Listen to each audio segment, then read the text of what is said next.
घाबरलात? झाली का मौज?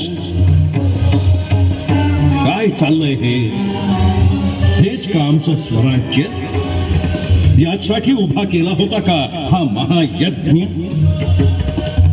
आई तुळजा भवानीच्या आणि आमच्या आऊसाहेबांच्या आशीर्वादानं, आमच्या शेकडो जीवलग मावळ्यांच्या रुधिरानं आणि सह्याद्रीच्या काळ कठोर पितृत्वानं पुण्यपावन झालेलं हे स्वराज्य आम्ही श्रींच्या इच्छेनं उभं केलं.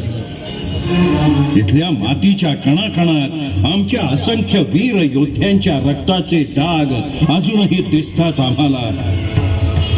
अशा परमपवित्र स्वराज्याची आणि त्यातल्या गड किल्ल्यांची ही अशी अवहेलना? ज्या वयात नेताजी, येसाजी, तानाजी, मुरारबाजी असे आमचे जीवाचे सांगाती एक एक करत मृत्यूला सामोरे गेले, त्या वयातले तरुण आज इथे येऊन दारू पितात, अश्लील गोष्टी करतात, स्वतःची नावं या दगडांवर कोरून जातात. कशासाठी? हे दगड साक्षीदार आहेत असीम निष्ठेचे, बलिदानाचे आणि अभंग अचल विश्वासाचे.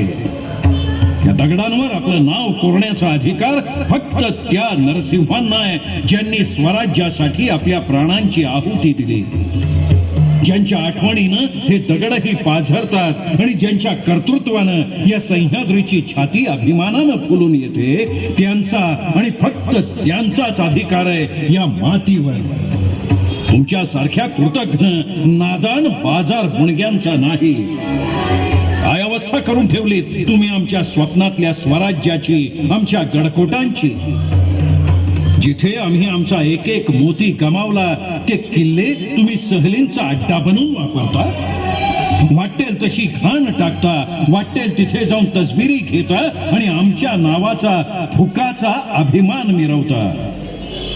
नुसतं राजे तुम्ही परत या असं लिहिलं किंवा शिवजयंतीला आमच्या पुतळ्यांना 4-2 हार घातले की स्वतःला मावळे म्हणून घेतात. अरे आमच्या बाजी तानाजीच्या नखाची तरी सर आहे का तुम्हाला?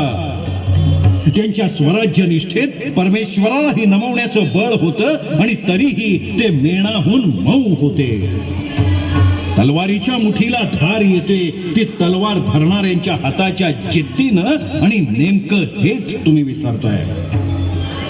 काय हक्क आहे तुम्हाला आमचं नाव घ्यायचा? आता तरी थांबवा हे वेडाचार. आता तरी थांबवा आमच्या गड किल्ल्यांचा अपमान. आता तरी थांबवा आमच्या शेताहाटात आणि गावा शहरात रोज होणारी परस्त्रीची घोर विटंबना. आम्ही स्वराज्याचं तोरण बांधलं ती श्रींची इच्छा होती, पण या स्वराज्याचं सुराज्य व्हावं हा आमचा ध्यास होता आणि आम्ही ते केलं. त्या स्वराज्याचं रक्षण आणि त्या सुराज्याची राखण करणं हे आता तुमचं आणि तुमच्या येणाऱ्या पिढ्यांचं कर्तव्य आहे.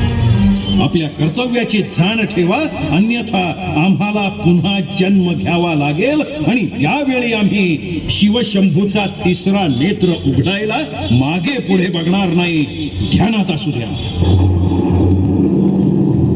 अरे पोरांनो, तुम्हाला वाटलं तरी काय? अरे महाराज म्हणजे फक्त मंदिर जिरटत नाही. महाराज म्हणजे फक्त तलवारी आणि घोडं नाही. अरे महाराज म्हणजे फक्त 2 दिवसांचा उत्सव